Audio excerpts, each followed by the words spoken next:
Hey everybody, welcome to this video. My name is Ashay. So let's actually make HTML a little bit less scary. So right here I actually have Visual Studio Code open, and what you're going to see is that I have HTML5 as an option when I type in HTML here. What that allows me to do is actually get a quick, template for writing HTML code here.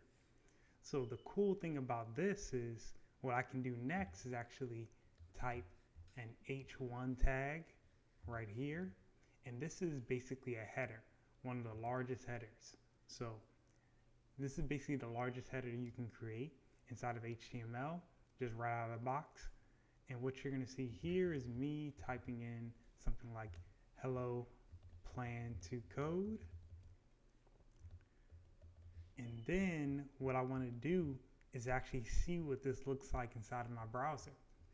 So what I'm going to do here is actually do a right click on my file name, open this up and drag it over here, and you can see hello plan to code.